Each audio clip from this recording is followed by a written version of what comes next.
Students in my YouTube channels Amit Gupta drug pharmacology. आज हम बात करेंगे बेलाडोना पॉइजनिंग की।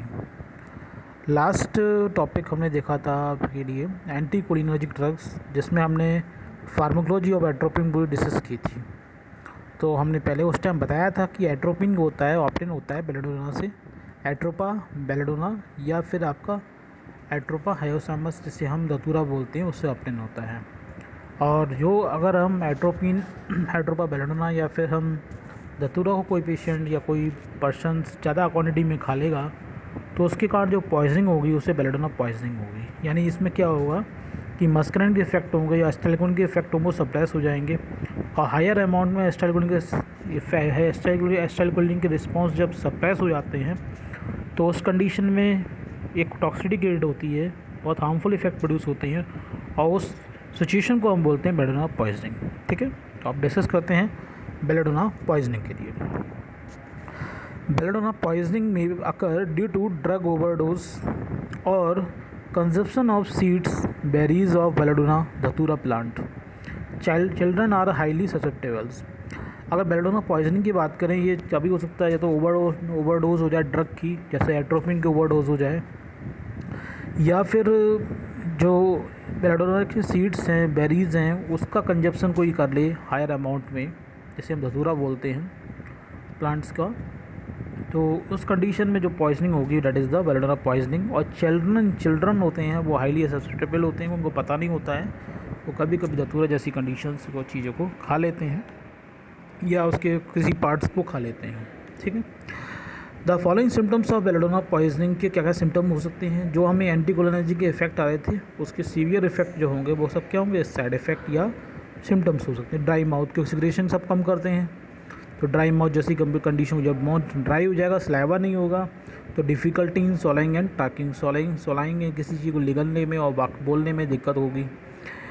Dry flush and hot skin, क्योंकि ये स्वेटिंग ग्लैंड सब एकदम सप्रेस हो जाएंगे, सिक्रेशन सभी ग्लैंड का सप्रेस हो जाता है तो स्वेटिंग भी सप्रेस हो जाएगी। साथ में स्वेटिंग नहीं हो रही है और सीबेसियस ग्लैंड से जो ऑयल ग्लैंड है वहाँ से ऑयल सिक्रेट नहीं हो रहा है, तो स्किन ड्राई फ्लश और हॉट स्किन हो जाती है। Specially over face and neck होते हैं वो ज़्यादा हॉट आपका फील होता है। फीवर जैसी कंडीशन डिप्लेट हो जाती है। डिफ़िकल्टी इन मैच्योरेशंस, मैंने आपको बताया था एल्कोहलिक के कारण क्या होता है, यूरिन ब्लैडर में कॉन्ट्रैक्शन होता है और आपका यूरिनेशन हो जाता है। अब यहाँ पर क्या है, एट्रोपा बेलाडोना यानी कि एट्रोपिन यानी कि एंटीकोलिनर्जिक, जस्ट उसके अपोजिट इफेक्ट पड़ेगा, यानी कि मैच्योरेशन यानी यूरिनेशन में प्रॉब्लम आएगी, difficulty in micturitions. Decrease bowel sound होगा, जो यानी बाउल मूवमेंट यानी इंटेस्टाइन के अंदर जो हमारे फूड का मूवमेंट होता है, बोलस का मूवमेंट होता है, वो भी कम हो जाएगा, यानी कॉन्स्टिपेशन जैसी प्रॉब्लम बन जाएगी। ये scarlet rashes appears and dilate, pupil dilate हो जाती हैं। यानी पीपल डायलेट का मतलब क्या, हाइपर माइड्रेसिस जैसी कंडीशन बन जाएगी जो हमने कल बात की थी। और फोटोफोबिया, बलरिंग ऑफ नियर विजन, पास की चीज़ें साफ नहीं दिखेंगी, क्योंकि जब हमारा पीपल साइज बड़ा हो जाएगा तो जो पास के ऑब्जेक्ट हैं उनके ऊपर से जो लाइट रिफ्लेक्ट हो जाती है वो हायर अमाउंट में जाएगी। जब हायर अमाउंट में लाइट हमारे रेटिना पर पड़ रही है किसी पास के ऑब्जेक्ट को, नियर विजन कैसा होगा, ब्लड दिखाई देगा। और पैपिलेटेशन यानी कि हार्ट रेट में डिस्टर्बेंस हो जाएगा। ये सब कंडीशंस होती हैं during the belladonna poisoning. These are the symptoms of belladonna poisoning. और कभी कभी एक्साइटमेंट्स, मैंने आपको बताया था कि सीएनएस एक्टिवेट हो जाता है, हाइपर स्टिमुलेशन होता है, तो excitement, psychometric behaviour, ataxia, delirium, dreadful visions, hallucinations में भी ऑब्जर्व ये हो पाते हैं। हेलुसिन मतलब क्या होता है, किसी चीज़ को बेवाक करना, बोलते रहना।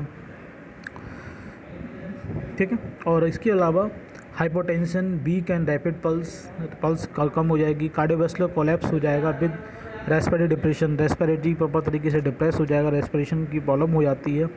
कन्वल्सन एंड कॉमा आकर वाइल इन सीवियर पॉइजनिंग, अगर बहुत ज़्यादा सीवियर पॉइजनिंग इसकी बेलाडोना की हो रही है तो उस कंडीशन में कन्वल्सन्स यानी कि दौड़े जो होती हैं, एपिलेप्सी जैसी चीज़ें डेवलप हो सकती हैं और लास्ट में कॉमा भी हो सकता है due to the belladonna poisoning. तो ये हुआ आपका सब सिम्टम्स, क्या क्या सिम्टम्स होते हैं आफ्टर बेलाडोना पॉइजनिंग या ड्यूरिंग बेलाडोना पॉइजनिंग, और बेलाडोना पॉइजनिंग कैसी होती है। अब बात करते हैं इसका डायग्नोसिस। अगर हमें पता कैसे लगा कि बेलाडोना पॉइजनिंग हो गई है किसी को भी, उसके लिए क्या है, मेथाकोलिन 5 mg या नियोस्टिकामाइन 1 mg सबक्यूटेनियस रूट से हम देते हैं और सबक्यूटेनियस रूट से देंगे तो fail to induce a typical muscarinic effect. तो मैथाकोलिन देंगे या नियोस्टिकामिन देंगे तो उससे कारण कोई भी मस्कुलिन इफेक्ट जनरेट नहीं हो पाता है, फेल हो जाता है। अब मस्कुलिन इफेक्ट वो जनरेट नहीं हो रहा है तो इसका मतलब क्या है, बेडोना पॉइजनिंग। अगर इसको समझने की कोशिश करें तो मैंने कल आपको बताया था कि जितनी भी एंटीकोलिनर्जिक ड्रग होती हैं वो क्या कहते हैं, मस्कुलिन रिसेप्टर को ब्लॉक कर देती हैं। और मेथिसिलिन वो क्या करेगा, सॉरी, जितने भी मस्कुलिन रिसेप्टर को ब्लॉक करते हैं, मेथिसिलिन क्या होगा, मस्कुलिन रिसेप्टर पर जाके एक्ट होगा, उसे एक्टिवेट करेगा। लेकिन जब एट्रोपिन पॉइजनिंग है, बेलेडोना पॉइजनिंग है, तो वो रिसेप्टर पे मेथिसिलिन का कोई इफेक्ट नहीं पड़ेगा। नियोस्टिकामिन हाइपर अमाउंट ऑफ एस्ट्राग्लोइन बढ़ तो जाता है लेकिन उसका इफेक्ट भी मस्कुलिन रिसेप्टर नहीं होगा, क्योंकि मस्कुलिन रिसेप्टर ऑलरेडी इनएक्टिव है ड्यू टू द एट्रोपिन या फिर बेलेडोना पॉइजनिंग के कारण।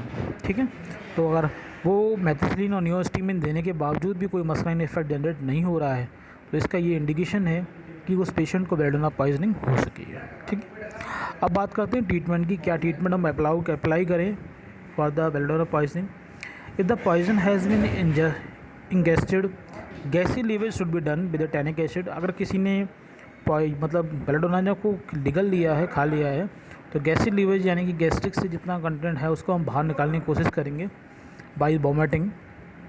Should be done by tannic acid. Tannic acid देते हैं जिससे वो आसानी से निकल जाता है। लेकिन इसमें ध्यान रखना, KMNO4 is ineffective in oxidizing the atropine. KMNO4 नहीं देना चाहिए।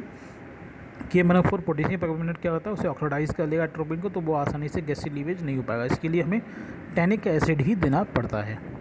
दूसरा पॉइंट क्या है, patient should be keep in dark room. Dark room में रखते हैं ताकि उसे UV या रेडिएशन ना मिले। और बहुत ज़्यादा स्किन हॉट हो रही है इसलिए कोल्ड स्पॉन्जी या ice bags are apply to reduce body temperature. Continue हम आइस बैग को या फिर कोल्ड स्पंज को हम अप्लाई करते रहते हैं उसकी बॉडी सरफेस से, ताकि उसके टेम्परेचर बहुत ज़्यादा बढ़े नहीं, टेम्परेचर को कम करने की कोशिश करते हैं।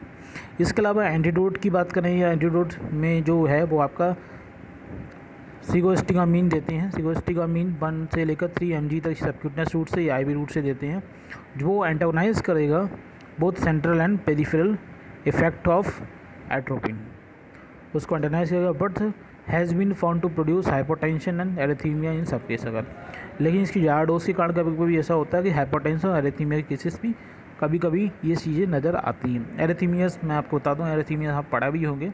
अगेन मैं दोबारा बताता हूँ कि कार्डियक जो हार्ट बीट है उसमें एबनॉर्मलिटी होना कार्डियक एरिथीमिया होता है। ठीक है, तो साइकोस्टिकामीन 1 से 3 mg सबक्यूटेनियस या IV रूट से देते हैं। जैसे सेंट्रल और पेरिफेरल दोनों टाइप के मस्कुलिन इफेक्ट होते हैं वो आपके एक्टिवेट हो जाते हैं, जिनको ब्लॉक किया था बेलेडोना पॉइजनिंग कारण या फिर एट्रोपिन के कारण। अदर क्या हम लेके चलते हैं, अदर जनरल मेजर्स हम लेके चलते हैं। मेंटेन द ब्लड वॉल्यूम उसका मेंटेन रहे। रेस्पिरेशन, असिस्टेंट रेस्पिरेशन यानी कि आर्टिफिशियल रेस्पिरेशन प्रोवाइड करेंगे। डाइजीपाम देते हैं, अगर सीवियर पॉइजनिंग है तो कन्वल्सन्स जनरेट होंगे, उसके लिए डाइजीपाम से हम कन्वल्सन या एपिलेप्सी जैसे सिम्टम्स को सप्रेस करेंगे। शुड बी टेकन ऐसे अप्रोप्रिएट। ठीक है, तो ये उसके ट्रीटमेंट हुए, डायग्नोसिस हुआ और बेलेडोना पॉइजनिंग हो गया। ठीक है, अब हम नेक्स्ट टॉपिक में बात करेंगे आपके साथ में। हमारा यहाँ पर कंप्लीट हो गया है फर्स्ट सेकंड यूनिट में। पहले हमने ऑटोनॉमिक नर्वस सिस्टम की बात की थी, उसके बाद हमने बात की थी कोलिनर्जिक रिसेप्टर की, एड्रेनर्जिक रिसेप्टर्स की। फिर हमने स्टार्ट किया था cholinergic drugs. Cholinergic drug start होने के बाद में अब हमने एंटी कोलिनर्जिक ड्रग्स पढ़ लिया। अब आपका 2 चीज़ इसमें बची हुई हैं। एक रह गया आपका एड्रेनर्जिक ड्रग्स। एड्रेनर्जिक ड्रग में 2 टाइप के होंगे, अल्फा रिसेप्टर एगोनिस्ट या बीटा रिसेप्टर एगोनिस्ट। इसी तरीके से एड्रेनर्जिक एंटागोनिस्ट, जैसे हम अल्फा ब्लॉकर और बीटा ब्लॉकर पढ़ेंगे। तो इस वीक में आपका ये सेकंड यूनिट कंप्लीट हो जाएगी। तो बेलेडोना पॉइजनिंग अगर समझ में आया हो तो लाइक कीजिएगा, और आपको लगता है कि कोई क्वेश्चन बन रहा है तो मुझे कमेंट बॉक्स में ज़रूर पूछिएगा। और ये किसी वीडियो आपको शेयर करने लायक है, आपको लगता है किसी के काम आ सकता है तो उसको ज़रूर शेयर कीजिएगा। और नेक्स्ट वीडियो मिलेंगे, तब तक के लिए थैंक यू।